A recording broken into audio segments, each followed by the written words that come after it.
the moment I walked into the courtroom. My mother smirked like she'd already won. Seconds later, the judge went pale, whispered, "Dear God." And the entire room realized I wasn't the person they thought I was. The moment I walked into the courtroom, my mother laughed under her breath, and my father shook his head like he was embarrassed to even see me there. I hadn't even sat down before the judge. An old man with a face that had seen too many stories went pale. His hand trembled when he lifted his glasses, and he whispered almost to himself, "Dear God, is that really him?" Everyone turned to stare, but they didn't know who I was. At least not really, not yet, and that's exactly how I wanted it. But before I get into what led to that moment, I should back up. My name is Lucas. I'm 28 years old. And if there's one thing you need to know about me, it's that my family has always underestimated me. Not just a little, not just in those casual ways families sometimes dismiss the quiet kid. I mean, they went out of their way to make sure I felt like nothing. My older brother Matthew was the golden boy, perfect grades varsity athlete, always introduced at family gatherings as our pride and joy. My younger sister Claire was the princess adored by my parents, spoiled with gifts, protected like she was fragile porcelain. And me, I was the middle child who became invisible unless they needed someone to mock. Growing up, I got used to sitting at the table listening to my dad praise Matthew's basketball scores or my mom fuss over Claire's grades while I silently poked at my food. If I tried to speak up, someone would cut me off. "Not now, Lucas." Or worse, my dad's favorite, "You just wouldn't understand." My own thoughts were background noise and my parents' perfect narrative. Even at Christmas, the gifts told the story. Matthew would get a brand new iPhone, Claire a designer bag, and me a clearance sweater, usually the wrong size. My mom once even said, "Well, you never care about this stuff anyway," like it was a justification for her own neglect. But here's the thing. When you spend years being treated like a shadow, you start learning to observe. I watched everything. I noticed patterns. I saw the way my brother bragged but never actually followed through. I saw how my sister's sweetness was more calculated than anyone wanted to admit. And most of all, I saw my parents' blind spots. They assumed I was dumb. That gave me a kind of freedom they didn't realize. I had space to think, to plan, to work on my own life without them hovering. It hurt too much to be ignored. But in a twisted way, it gave me the quiet I needed to build something they never expected. The disrespect didn't just stop when I became an adult. If anything, it got worse.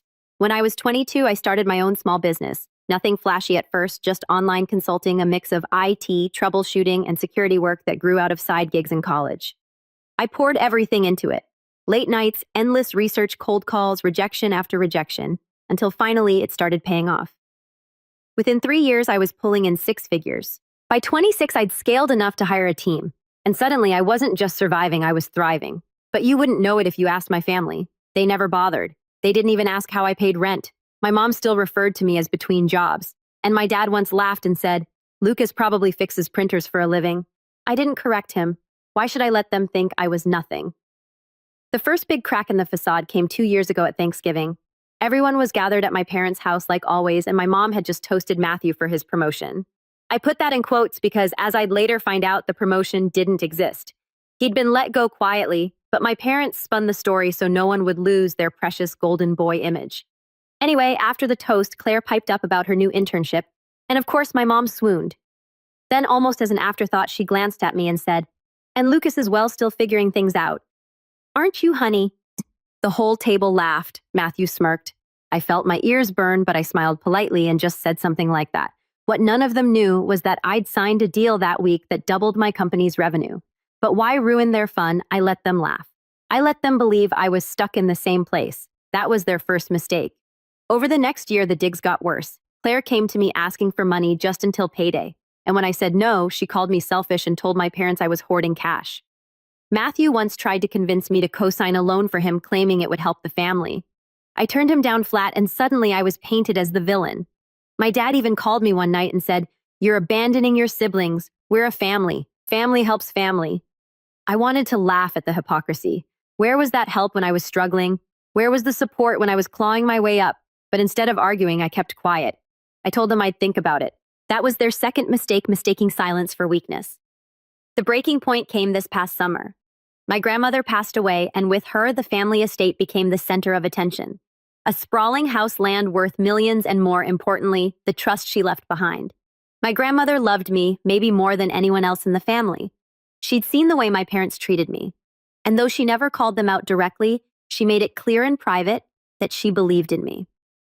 We used to sit for hours drinking tea in her garden while she told me stories of resilience, of building a life when everyone doubted you.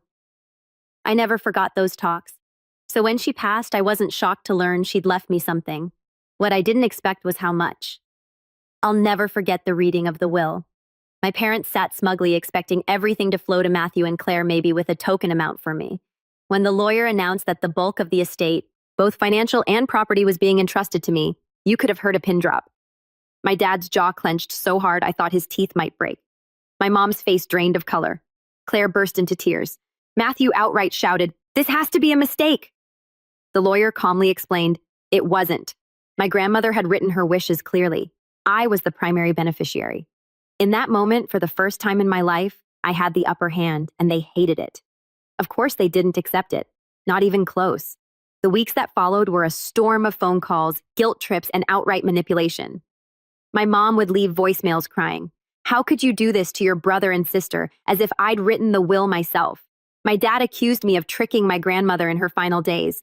Matthew called me in the middle of the night demanding his fair share. Claire even showed up at my apartment unannounced, banging on the door and screaming that I had ruined her life. I didn't open. I couldn't. The entitlement was staggering. But deep down, I knew it wasn't over. They weren't just going to let it go. And I was right. Which brings me back to the courtroom. Because when a family like mine feels slighted, they don't just sulk. They fight. They contest. They drag you into the mud with them. And so there I was, summoned to court, facing my own parents, my own siblings, in a battle over my grandmother's final wishes. And when I walked into that room, hearing my mother's laugh and seeing my father's disdain, I felt something I hadn't in years. Power, real power, because I knew something they didn't. Something that made the judge himself tremble when he recognized me. And that's where everything started to shift. The air in the courtroom was thick with tension, the kind that hums under your skin and makes every sound sharper, every movement exaggerated. When the judge looked at me with that startled expression, my parents didn't notice at first.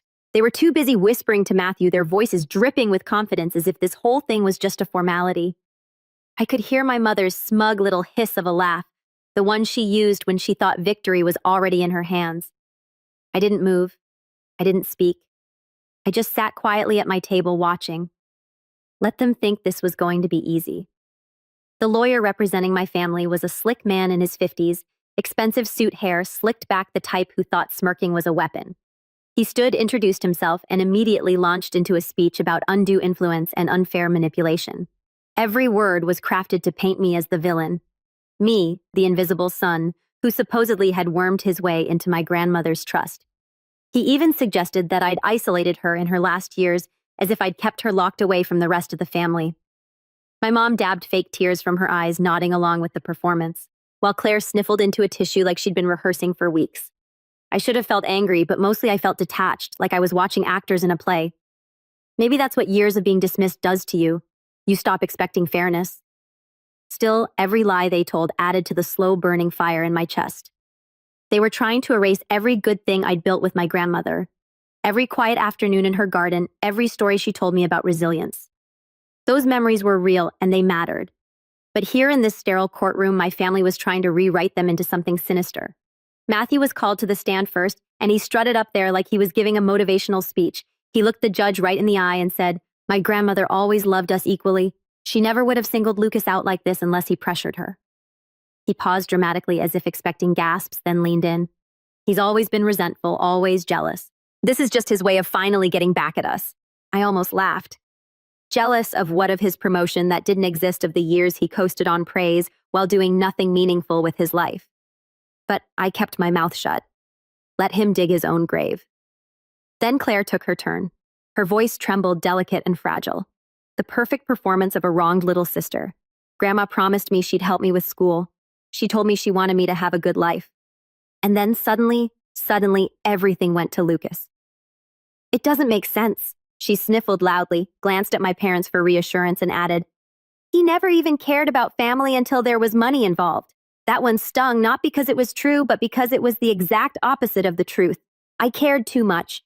I had spent years trying to be part of this family, trying to be noticed, included, loved. They were the ones who shut me out, who laughed at me, who minimized everything I did. And now in front of strangers, they had the audacity to call me the heartless one. By the time my mom took the stand, I knew exactly how this show was going to play out. She sighed dramatically, clutching her tissue, and said, "Your Honor, Lucas is He's always been troubled. He doesn't like to admit it, but he's had difficulties since he was young. We tried to help him. We really did, but he pushed us away. And my mother, God rest her soul, she was vulnerable at the end. He must have convinced her. There's no other explanation. My father, when he spoke, didn't even bother pretending sadness. He leaned forward, voice sharp, every word a blade. This is about fairness. Lucas has never carried his weight in this family. He's never sacrificed, never supported anyone else. And now he wants to take everything for himself. That isn't right. That isn't what my mother-in-law wanted. The irony was so heavy it nearly crushed me. The same man who never once showed up for me, who ridiculed me for years, was now lecturing me about sacrifice. I wanted to stand up and shout, to lay out every moment of neglect, every time I'd been mocked or dismissed, but instead I sat quietly, hands folded, waiting for my turn, because I knew something they didn't. Something that made the judge pale when he recognized me, and I wasn't going to waste it on an outburst. As the testimonies continued, I noticed the small things. The way my mother avoided my eyes, afraid of what she might see there. The way Matthew's voice shook slightly when pressed on his so-called promotion. The way Claire clung to my mother's hand like a child, even though she was a grown woman. Their stories were rehearsed, polished, but brittle. If you looked closely, the cracks showed, and I was more than ready to press on those cracks until the whole thing shattered. Still, the favoritism was undeniable. Even in court, my parents treated Matthew and Claire like victims, like porcelain dolls who needed protecting. I was the villain in their story, the shadowy figure who had corrupted everything. When recess was called, my father leaned across the aisle and muttered just loud enough for me to hear, "You think you've won? You're nothing, Lucas. Always have been, always will be." My mother smirked beside him, whispering something to Claire that made her giggle. They wanted me to break, to lash out, to prove their story right.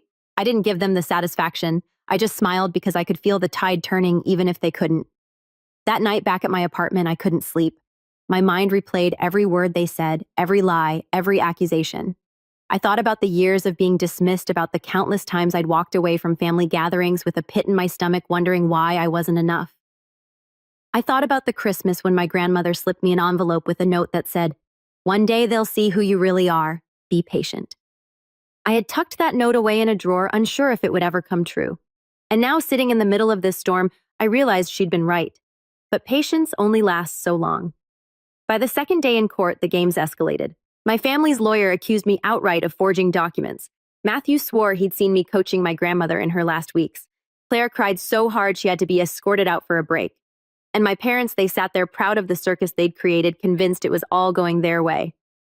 The judge, though, kept stealing glances at me. His face was unreadable, but I caught the flicker of recognition again, the same whisper of unease he'd shown on the first day. He knew he remembered, and my family had no idea. At one point during a heated exchange, Matthew turned and sneered at me. "You don't belong here, Lucas. You never have. You're just the spare, the mistake, and soon everyone will see that." The words hit harder than I wanted to admit. But instead of flinching, I leaned back in my chair and smiled again, because soon, very soon, it wouldn't be me on trial anymore. It would be them.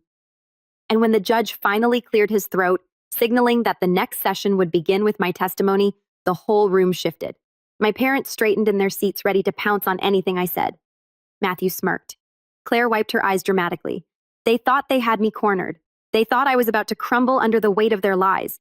What they didn't know was that I had spent years preparing for this moment. Years of silence, years of planning, years of watching, and now with the whole courtroom waiting, I was finally ready to speak. When the judge called my name, the room hushed. I could hear the scrape of my chair against the polished floor as I stood, the soft rustle of papers being shuffled, and even the creak of the bench as the bailiff adjusted his stance. I walked slowly, deliberately to the witness stand, feeling every pair of eyes on me. My mother's sharp gaze, Matthew's arrogant smirk, Claire's teary little performance. They were all waiting, hungry for me to falter. The oath was simple.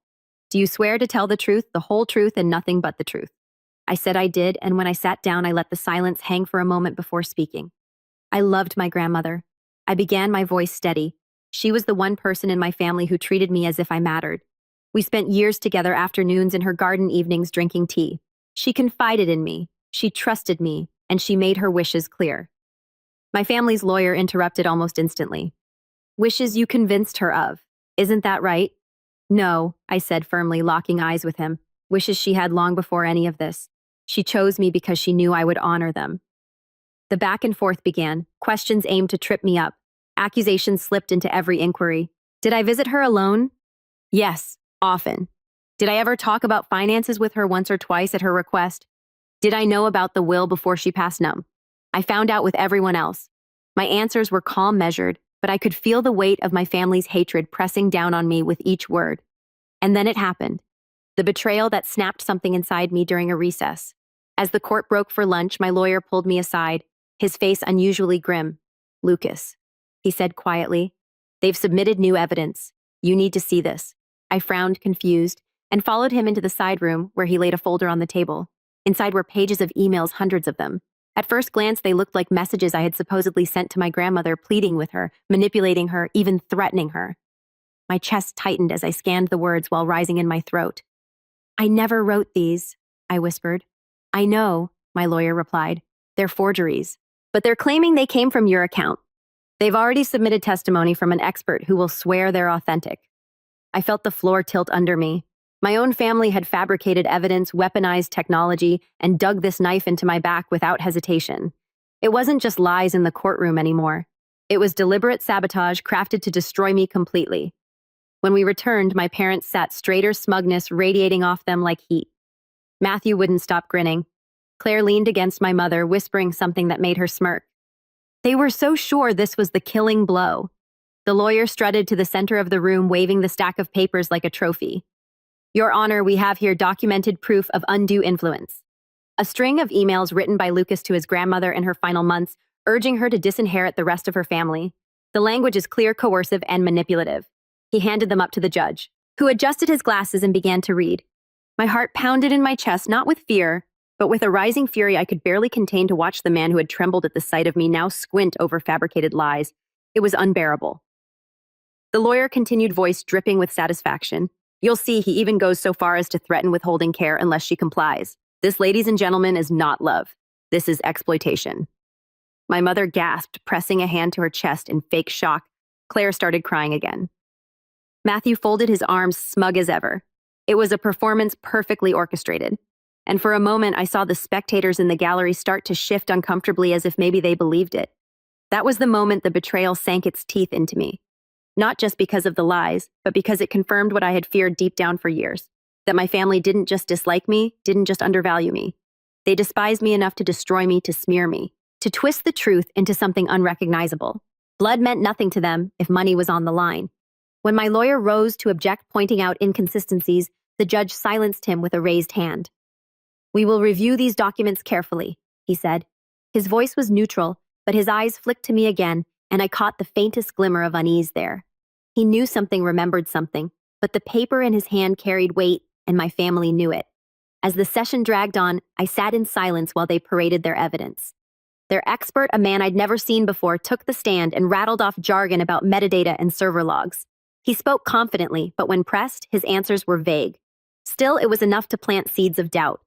By the end of the day, the whispers in the gallery had grown. Strangers muttering about greed, about manipulation. My parents walked out arm in arm, faces glowing with false victory. Claire clung to Matthew, whispering, "We've got him now." I stayed behind, staring at the empty courtroom, fists clenched until my knuckles ached. The betrayal cut deeper than any insult they'd ever thrown at me. This wasn't about inheritance anymore. It wasn't about the will. This was about erasing me completely, about painting me as the villain so they could walk away clean. That night alone in my apartment, I sat in the dark and thought about every moment that led here. The times they laughed at me, the gifts that told me I didn't matter, the holidays where I was invisible. And now this, a deliberate attempt to frame me, to ruin me. My grandmother's note echoed in my mind. "One day, they'll see who you really are." I knew then that the patience she had urged me to keep was over. They had crossed the line. There was no going back. The next morning in court, as I walked past my family, Matthew leaned close enough that only I could hear. "It's over, Lucas. Nobody believes you. You're finished."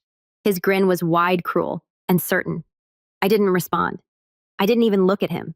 I just walked to my seat, calm on the outside, but inside something had shifted permanently because I wasn't finished, not even close.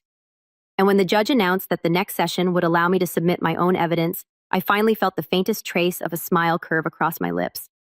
My family thought their betrayal was the end of me. They had no idea it was just the beginning. When I got home that night after the forged emails were introduced, I didn't bother turning on the lights. The apartment felt colder than usual, empty in a way that pressed on my chest. I sat on the edge of my bed, still in my courtroom clothes, staring at the floor like it might offer some answers. My phone buzzed on the nightstand messages piling up from friends who had caught whispers about the trial, from old classmates who had seen something online, even from a couple of distant relatives fishing for gossip. I didn't reply to any of them. What was I supposed to say? That my own family was trying to bury me alive in lies? For the first time in years, I felt small again, powerless. The same way I used to feel at the dinner table when my voice was drowned out by praise for Matthew and Claire. The courtroom, the judge's pale stare, the whispered gasps when those forged emails were read aloud, it all replayed in my mind like a cruel loop. I tried to sleep, but every time I closed my eyes, I saw my grandmother's handwriting on that note. One day they'll see who you really are. And all I could think was, what if she was wrong? What if they succeeded in twisting everything until even strangers believed them? The following morning, I dragged myself to court with heavy steps. My suit felt stiff, my tie too tight, and the fluorescent lights overhead only sharpened the pounding in my skull. My family, by contrast, looked refreshed, almost celebratory. My mother wore pearls and a light smile, the kind she reserved for when she thought she'd already won. Matthew leaned back in his chair, arms crossed, exuding smug confidence. Claire dabbed at her eyes now and then, but even her grief looked rehearsed. When the session began, the judge announced that the new evidence would be officially entered into consideration. My stomach twisted. Even though my lawyer objected, pointing out inconsistencies in the metadata and questionable chain of custody, the judge simply nodded and said, "We'll allow it for now." The gavel cracked against the wood, and in that moment it felt like my entire case had slipped further from my grasp. The rest of that day was brutal. Every argument my lawyer tried to make was countered by their polished narrative. Every time I thought we'd found a hole in their story, they shifted the focus. At one point, my father even stood and declared, "This isn't about money, it's about principle. My son has betrayed us all." Hearing those words in his voice broke something deep inside me. He didn't hesitate to call me a traitor. He didn't flinch. By the time court adjourned, I could barely keep my legs steady walking out the door. Outside, the reporters swarmed microphones, thrust forward, flashes popping in my eyes. "Lucas, did you manipulate your grandmother?" "Lucas? What about the emails, Lucas? How do you respond to claims you isolated her?" I said nothing. I pushed through them like a ghost and made my way back home. My mind numb. That week was the lowest point I can remember. I stopped answering calls, I ignored texts, I let dishes pile up in the sink, the laundry go untouched. My business partners sent emails concerned, then frustrated, then panicked. But I couldn't bring myself to answer. I was watching everything I'd built teeter on the edge because of lies I couldn't yet disprove.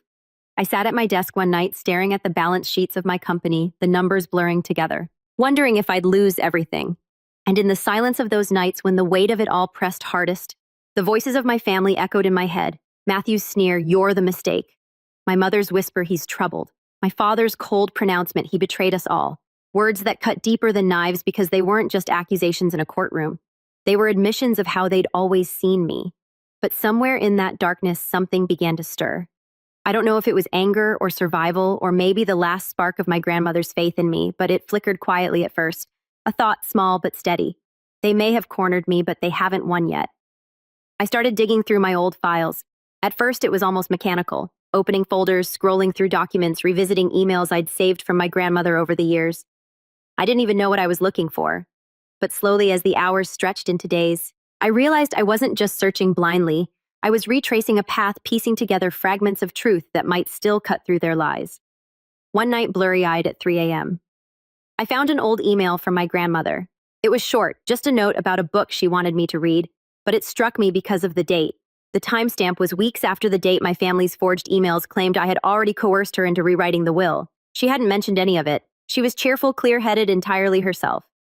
I stared at that email for a long time, my pulse quickening. It wasn't enough to overturn their narrative, not by itself, but it was a thread, a crack in the wall they'd built. The next day in court, though, things got worse before they got better. Matthew took the stand again, this time holding back no punches. He leaned into the microphone and said, "Lucas always hated us. He resented every good thing we had. This is his revenge. He's not honoring Grandma. He's punishing us." My mother nodded along, dabbing her eyes for effect. Claire cried again, burying her face in my mother's shoulder. I sat there motionless, feeling the whispers ripple through the gallery again. To them, maybe I did look like the villain. The quiet son, the black sheep suddenly inheriting everything while the golden boy and the princess were left behind. It was a story that almost wrote itself. And sitting in that courtroom, I realized just how far they'd go to make sure it stuck. That night, back in the darkness of my apartment, I felt the weight press hardest again. The thought slipped in, maybe I should just walk away. Let them have it. None of this is worth it. The money, the estate, the trust, none of it could erase the poison of standing across from my own family, listening to them dismantle me piece by piece. For a long while, I sat with that thought, wondering if surrender would be easier. But then I remembered the look in my grandmother's eyes the last time I saw her. Clear, steady, almost defiant. She had leaned close and whispered, "Don't let them define you." And just like that, the flicker inside me grew stronger. No, I wasn't going to walk away, not yet. So I started quietly planning. Not loudly, not with grand gestures, just small, steady steps. I called an old friend from college who now worked in cybersecurity. I asked questions careful and vague at first about how digital forgeries might be unraveled. I revisited my grandmother's letters and documents, searching for patterns, details only she and I would know. I didn't tell my lawyer everything yet. I wanted to be sure before I made any promises. Outwardly, though, I let my family believe they were winning. I sat silent in court shoulders. Heavy gaze lowered the image of a man defeated, and it worked. I could see the confidence swell in them, the whispers between sessions about dividing up the estate, about what they'd do once I was out of the way. They thought they'd broken me completely, and in a way they had. But what they didn't realize was that rock bottom isn't just the lowest point, it's also the foundation. And from a foundation you can build. The day the judge announced that we'd moved to closing arguments within the week, my parents smiled. Matthew nodded in satisfaction, and Claire squeezed my mother's hand. To them, the game was already over. But as I walked out of that courtroom, the late afternoon sun blinding my eyes, I felt something shift inside me. The suffering was still heavy, the betrayal still raw, but beneath it all, the quiet beginnings of a plan were taking shape. They thought they'd buried me. What they didn't know was that I was planting roots. The morning after the judge announced that closing arguments were only a week away, I woke up with a strange kind of clarity. The heaviness was still there, yes, but dulled, almost background noise. Something in me had hardened during those sleepless nights of despair. It wasn't hope, exactly. It was resolve. My family wanted to bury me under lies. Fine, but if they thought I'd just stay buried, they didn't understand me at all. I began with small, deliberate steps. That old friend from college, the cybersecurity specialist. I finally told him the full story.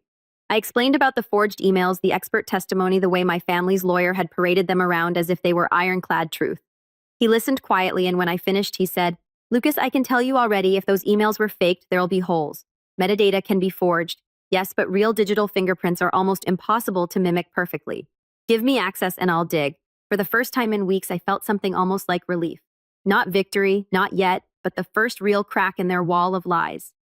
Meanwhile, I forced myself back into the rhythm of my business. I logged into meetings again. Fielded questions from my team, reassured clients. At first, it felt mechanical, like my body was going through motions while my mind was still stuck in the courtroom. But as the days passed, I realized how much I had let the trials swallow me. My company was still thriving. My partners were still committed. My employees still believed in me. The world outside that toxic family bubble hadn't collapsed. If anything, it had grown stronger in my absence. One afternoon, I walked into the office unannounced. My team looked up in surprise, then broke into smiles. "Good to see you, boss," one of them said. And in that moment, standing in a room full of people who respected me for my work, I felt a sharp contrast to the contempt I'd grown up with. Here I wasn't invisible. Here I wasn't the mistake. Here I mattered. That realization gave me fuel. The shame my family tried to drown me in began to lose its grip. I wasn't nothing. I had built something real. Something no smear campaign could erase entirely. Back in court, I noticed subtle shifts too. The judge, though bound by procedure, kept glancing at me with that same faint unease. It wasn't pity. It was recognition. He knew something. And every time my family's lawyer grew more arrogant, every time Matthew sneered across the aisle, every time Claire dabbed her eyes with theatrical precision, I sensed the tide beginning to shift, if only slightly. One key moment came when my lawyer cross-examined the so-called expert who had authenticated the forged emails. Calmly, methodically, he asked questions about the server logs, the timestamps, the supposed IP addresses. The man gave answers, but they were vague, overly rehearsed. When pressed about whether he personally verified the email headers, he stammered. The gallery noticed. I noticed the judge leaned forward slightly, pen hovering over his notepad. It wasn't a knockout blow, but it was the first dent in their armor. That night, my cybersecurity friend sent me a message. "I found something. Call me." My heart pounded as I dialed. He explained that while the emails were convincing on the surface, the metadata told a different story. Certain formatting errors, character encodings, even inconsistencies in the server paths. They were red flags. These weren't written by you, he said. They weren't even written during the time they claim. Whoever forged these didn't account for how your provider stamps outbound mail. I closed my eyes, letting the words sink in. Proof. Real proof. It wasn't enough yet. I knew we'd need a meticulous, airtight presentation, but it was the foothold I'd been waiting for. From that point on, the weight on my chest began to lift. I walked into court the next day with straighter shoulders. My family noticed. My mother's smile faltered when she saw me. Matthew's smirk wavered. Claire, always the actress, tried harder with her tears, but even they looked strained. They could feel it, even if they didn't understand it yet. My silence was no longer defeat. It was preparation. Outside the courtroom, I began reclaiming other parts of my life too. I started running in the mornings again, pounding the pavement until sweat burned my eyes. I cleaned my apartment, cleared the dishes, folded the laundry. Small things, but each one reminded me that I was still in control of my own space, my own choices. The fog of despair lifted with each step, replaced by a sharper focus. Friends who had reached out earlier heard back from me now. I grabbed coffee with an old colleague who told me, "I've seen the news, but I know you, Lucas. You don't need to explain. That kind of loyalty, that kind of belief, it was something my family had never given me, and it made me even more determined to fight." In court, the momentum continued to tilt slowly but surely. My lawyer introduced character witnesses, old professors, business partners, even a neighbor from my grandmother's block. They painted a picture of me not as some manipulator, but as the quiet, steady presence I had always been. One neighbor in particular, an elderly woman who had shared tea with my grandmother, often testified that she had overheard my grandmother praising me repeatedly. She said Lucas was the only one who visited without expecting anything, the only one who listened. That testimony hit hard. I saw it in the gallery's faces. I saw it in the judge's pin scratching more notes. And for the first time, I saw my mother's mask crack. She pressed her lips together so tightly they went white. By the end of that week, the narrative had shifted. My family still pressed their lies, still clung to their forgeries. But doubt had been planted. The certainty they once carried began to fray at the edges. And through it all, I stood calmer, stronger. My silence no longer the silence of defeat, but of someone waiting for the right moment. Privately, I continued working with my cybersecurity friend, compiling a report that detailed every inconsistency, every timestamp error, every impossible encoding. It was meticulous, technical, airtight. When I handed the draft to my lawyer, he read through it slowly, then looked up at me with something close to admiration. "Lucas," he said, "this could change everything." And still, I kept quiet in the courtroom. I let my family believe they were winning, that I was cornered, that the forged emails were the nail in my coffin. I sat through their sneers, their whispers, their smug glances, because I knew something they didn't, that their entire strategy was about to collapse under its own weight. But beyond the legal battle, something else was rising in me too. A confidence I hadn't felt in years. I wasn't just surviving anymore. I was building, reclaiming. Every run I took, every meeting I rejoined, every late-night conversation with allies reminded me that I wasn't defined by their lies. I was defined by what I had built, by the truth my grandmother had always seen. And as the week drew to a close with closing arguments looming, I walked out of the courthouse into the sunlight and felt something I hadn't in months. Power. Not loud, not flashy, quiet, steady, unshakable, the kind of power my family had never given me, the kind I had forged myself. They thought they had stripped me down to nothing. Instead, they had revealed what I really was. And when the time came, I knew I would show them exactly what that meant. The closer we got to closing arguments, the more the tension in the courtroom turned electric. You could almost taste it in the air, like the charge before a thunderstorm. My family carried themselves with the same smug arrogance, but I could see the cracks widening. Matthew's jokes between recesses were forced now, his laugh a touch too loud. Claire's tears came quicker, less controlled, as though the performance was slipping. My mother fussed endlessly with her pearl necklace, her composure fraying at the edges, and my father, always the stern patriarch, snapped at Matthew once under his breath. A sharpness in his tone I'd never heard directed at the golden boy before. They still thought they were ahead, but their confidence wasn't the unshakable wall it had been. It was a mask, and I had spent a lifetime learning to see through masks. Meanwhile, behind the scenes, my quiet plan was taking shape. My cybersecurity friend, his name was Raj, had worked day and night digging through every byte of those forged emails. What he uncovered was more than I could have hoped for. "Lucas," he said one night over a video call, his voice tinged with both excitement and disbelief. "Whoever made these didn't just forge your words. They were sloppy. I found copy-paste artifacts in the source code. And here's the kicker. The machine they came from, it left behind an internal identifier. That identifier traces back to a device registered under your brother's name. For a moment, I just sat there, stunned, staring at the lines of code he shared on the screen. You're saying I'm saying Raj interrupted that Matthew was either directly involved or reckless enough to let his own machine be used for this. Either way, we can prove the forgery and we can trace it back to him. The words hit me like a tidal wave. Proof not only that I was innocent, but that my own brother, the golden boy, the pride of my parents, had been complicit in framing me. My hands tightened on the edge of my desk until my knuckles whitened. After everything, the years of mockery, the dismissal, the betrayal, they had finally handed me the very rope I needed to unravel their story. But I didn't rush. I knew better than to reveal my hand too early.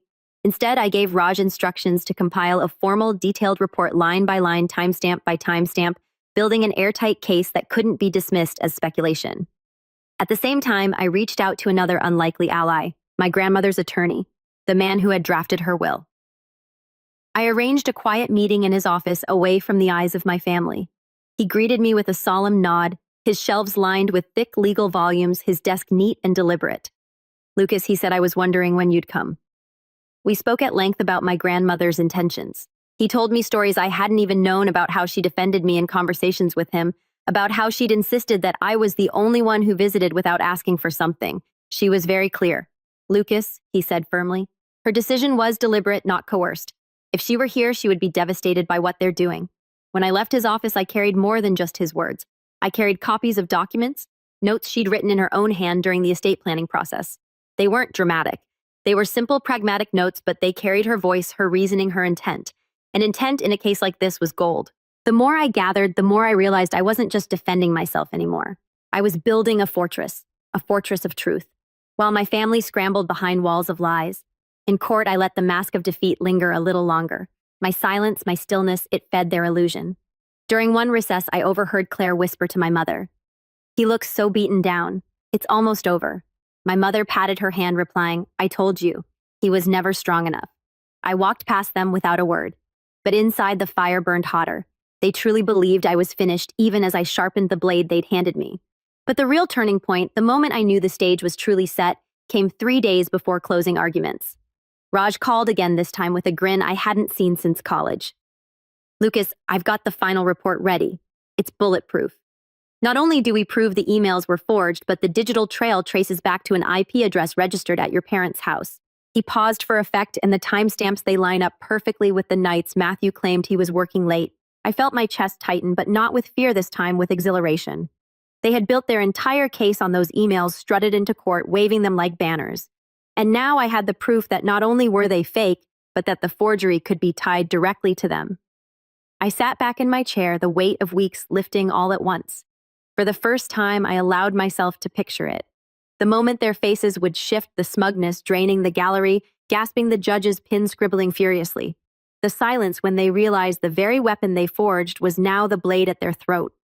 Still, I didn't let myself gloat. Not yet. There was work to do. My lawyer needed to integrate Raj's findings into a formal motion. We had to ensure every detail was airtight, every potential challenge accounted for.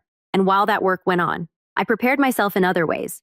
I started dressing sharper and court, not flashy, but precise. My suits pressed, my tie chosen carefully, my posture straighter. I wanted the visual contrast to be undeniable, their arrogance unraveling, my strength emerging. Outside the courtroom, I rebuilt my connections with quiet purpose. I met with my business partners, updated them on the truth behind the headlines, and secured their trust. I even reached out to a journalist I knew from years ago, someone who had once covered one of my company's early projects. I didn't give him the full story yet, but I dropped enough hints for him to start digging. My family wanted to play games in the shadows. Fine, but I wasn't going to stay in the dark anymore. Each night, I went for long walks through the city, thinking about my grandmother, about how she must have known this would happen, about how she had prepared me in her own quiet way. "Be patient," she had said. I realize now that patience didn't mean passivity. It meant waiting until the right moment to act. And that moment was almost here. The day before closing arguments, I stood outside the courthouse as the sun dipped low, painting the sky in streaks of gold and crimson. My parents walked past me, arm in arm, Matthew and Claire trailing behind. They didn't even glance at me. To them, I was already defeated, a shadow of the sun they dismissed years ago. I let them pass, my hands folded calmly behind my back. Because what they didn't know What they couldn't possibly imagine was that I had everything I needed now. Proof documents, allies, and a quiet confidence they had never seen in me before. Tomorrow, the storm would break. The morning of closing arguments, I woke up before dawn. The city outside was still wrapped in silence, the streets dark except for the occasional flicker of a street lamp. I stood at my window, coffee in hand, and for the first time since this nightmare began, I felt still not calm exactly. There was a thrum of anticipation in my chest, but steady like the pieces had finally locked into place. When I walked into the courthouse, my family was already there. My mother wore a pale suit, pearls gleaming under the fluorescent lights. My father stood stiff beside her jaw set, projecting the kind of authority he'd always wielded like a weapon. Matthew leaned against the wall with his arms crossed, that same smirk plastered on his face. Claire clung to my mother's arm, dabbing her eyes with a tissue even before proceedings began. To anyone else, they looked composed, unified, but I'd spent my entire life watching them. I saw the flicker in Matthew's eyes, the faint tremor in Claire's hand, the way my father's mouth tightened when he thought no one was looking. They were unraveling, even if they didn't know it yet. The judge entered his robe, flowing gavel in hand. The room fell silent. "We'll hear closing arguments today," he said, his voice steady. "The petitioners may proceed." My family's lawyer stood first as expected. He launched into a speech dripping with false sincerity, painting my family as victims of manipulation, their grief twisted by my supposed deceit. He waved the stack of forged emails again, his voice rising with practiced indignation. "This is not the action of a loving grandson," he declared. "This is the calculated exploitation of a vulnerable woman. Lucas does not deserve this estate. He deserves our pity, if not our condemnation." My mother sniffled loudly. Claire's tears flowed. Matthew leaned back, arms folded smugly. My father nodded along every gesture rehearsed. The lawyer ended with a flourish, his words echoing in the hushed courtroom. "We ask that the court overturn this will restore fairness and protect this family from the destructive greed of one misguided son." When he sat down, my family exhaled collectively, as though victory were already in their hands. My mother reached over and squeezed Matthew's hand. Claire whispered something into my father's ear. The lawyer leaned back, self-satisfied, certain he had sealed my fate. Then it was our turn. My lawyer rose calm and deliberate. He didn't rush, didn't raise his voice. He began simply, "Your Honor, we've heard a great deal of testimony, much of it emotional, much of it rehearsed. But what this case comes down to is one question. What did Lucas's grandmother want?" He paused, letting the silence settle.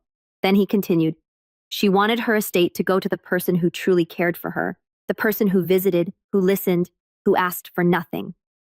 That person was Lucas. And while the petitioners have tried to distract this court with accusations, with performances, with manufactured evidence, today, we will show the truth." He gestured to me. I stood slowly, my hands steady, and walked to the front. My lawyer handed me a folder. Inside were the documents Raj had prepared. The technical report tracing the forged emails back to Matthew's machine and my parents' house. I held the folder for a moment before speaking. "Your Honor," I said, my voice steady. "My family has accused me of manipulation. They've submitted emails they claim I wrote. I want to show you something." The judge adjusted his glasses, watching me intently. I opened the folder and handed the first page to the bailiff, who delivered it to the bench. "This is a technical analysis conducted by a certified cybersecurity specialist. It examines the metadata of the emails submitted against me. What it shows is simple. These emails were not written by me. They weren't even written at the time claimed. The timestamps don't align. The server paths are inconsistent. And most importantly, the device used to create them is traceable. Traceable to a machine registered under my brother's name." The room erupted in whispers. My mother's hand froze halfway to her face. Claire's tissue dropped to the floor. Matthew's smirk vanished, his jaw tightening. My father shifted uncomfortably, his hands gripping the edge of the table. The judge flipped through the documents, his brow furrowing. He glanced at Matthew, then back at me. "You're saying these were forged?" "I'm not just saying it, Your Honor," I replied. "We can prove it, and we can prove where they came from." My lawyer stepped in, then elaborating on the technical details, methodically walking the court through Raj's findings. He explained how the formatting errors betrayed copy-paste manipulation, how the encoding inconsistencies revealed tampering, how the IP addresses traced directly back to my family's residence. He laid it out piece by piece, each point another brick in the wall we were building. The gallery murmured louder with each revelation. By the time he finished, the air in the room had shifted entirely. The smug confidence that had clung to my family all this time was gone, replaced by something else. Panic. But I wasn't done. Your Honor, I said softly. These emails were not just lies. They were attempts to erase my relationship with my grandmother, to turn years of love and trust into something ugly. But she left behind her own words. Words that show what she really wanted. I handed forward the notes from my grandmother's attorney, the documents she had written in her own hand during estate planning. Simple words, but clear. Lucas visits me often. He listens. He cares. He doesn't ask for anything. The judge read them aloud. My grandmother's handwriting, her voice carried through ink, filled the courtroom. And for the first time since this ordeal began, I felt her presence beside me, not as a ghost, but as a shield. The silence that followed was deafening. My mother's face had gone pale, her lips pressed tight. Claire stared down at her lap, eyes wide. My father's jaw twitched, the mask of control slipping. And Matthew. Matthew was shaking his head, muttering under his breath. His composure shattered. The judge finally looked up, his expression grave. This evidence is significant. The court will take it under consideration, but the damage was already done. As we recessed, the gallery buzzed with whispers. Strangers turned their heads to look at my family, no longer with sympathy, but with suspicion. Reporters scribbled furiously in their notebooks. I walked past my parents without a word, my steps calm and steady, while they sat frozen, their carefully constructed narrative crumbling around them. For the first time, they looked small. That night, as I lay in bed, the weight that had pressed on me for months lifted. The revenge wasn't about gloating, wasn't about humiliation. It was about truth, about turning their own weapons against them. They had tried to bury me under lies, but instead they had buried themselves. And yet I knew this wasn't the end. Not yet. Tomorrow would bring the fallout, the reckoning. The moment the world would see them for who they truly were. But for now, I allowed myself one small, quiet victory. The image of their faces, stunned and pale as their empire of lies came crashing down. The morning of the verdict, the courthouse was more crowded than it had been on any other day. Word had spread about the forged emails, about the cracks in my family's story. Reporters clustered outside microphones, ready cameras flashing every time someone walked through the doors. The case wasn't just a private matter anymore. It had become a spectacle, a story that people wanted to see resolved. When I entered, I kept my head high. My family was already seated, and their appearance told the story better than any headline could. My mother's face was ashen, her pearls clutched tight in her hand like a lifeline. My father looked older, lines carved deeper into his forehead, his eyes hard but hollow. Claire sat stiffly, her tissue crumpled in her lap, her gaze darting nervously around the room. And Matthew. Matthew looked like a man on the edge of breaking. His usual swagger was gone. He tapped his foot uncontrollably, his jaw clenched, his hands fidgeting with a pin that clicked over and over until my mother snapped at him to stop. The judge entered, and the room fell silent. He cleared his throat, adjusted his glasses, and began. This court has reviewed the testimonies, the documents, and the new evidence submitted. The petitioners allege undue influence, coercion, and manipulation.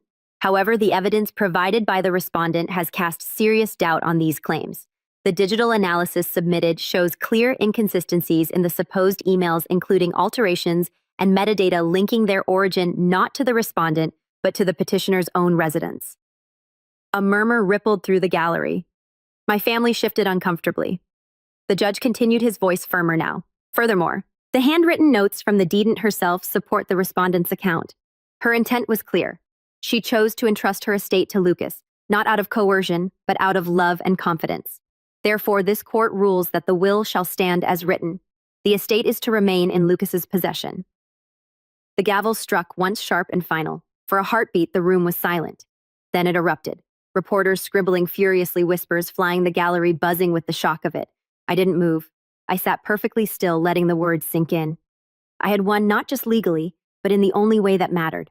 I had defended my grandmother's trust, preserved her legacy, and exposed my family's lies for what they were. Across the aisle, the fallout began instantly. My mother's face twisted, the mask of composure shattering as she hissed, "No, this can't be. This isn't fair." She clutched at my father's arm, her voice rising until the bailiff had to approach, warning her to calm down. My father sat rigid, his lips pressed into a thin, bloodless line. His eyes bored into me, but there was no triumph left in them, only rage. Quiet, simmering rage, the rage of a man who had lost control. Claire buried her face in her hands, sobbing loudly, her tears no longer a performance, but real this time. "What about me? What am I supposed to do?" she cried, her voice breaking. But it was Matthew who fell the hardest. He stood abruptly, knocking his chair back, his voice cracking as he shouted, "This is a lie, all of it. He manipulated everything. He must have hacked something. His words stumbled over themselves. Incoherent, panicked. He was unraveling in front of everyone. The golden boy stripped bare. The judge slammed the gavel again. Order in the court. Sit down, Mr. Hayes, or you will be held in contempt. Matthew froze, his chest heaving before sinking back into his chair, his face pale, his hands trembling. And me, I didn't say a word. I didn't need to. The truth had spoken for me. As we left the courtroom, the reporters swarmed. Microphones thrust forward. Questions shouted. Lucas, how does it feel to win? Lucas, what do you have to say about the forged emails? Do you plan to press charges against your family? I didn't answer.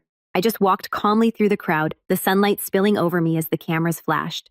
Behind me, I heard the chaos of my family's exit, the shouts, the sobs, the desperate attempts to cover their disgrace.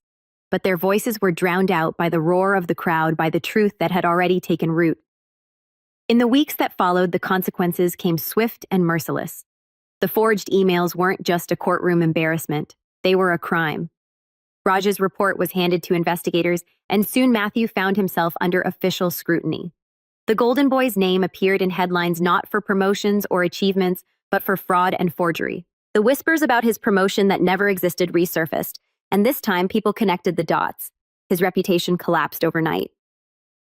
My mother and father tried to retreat quietly, but the stain was permanent.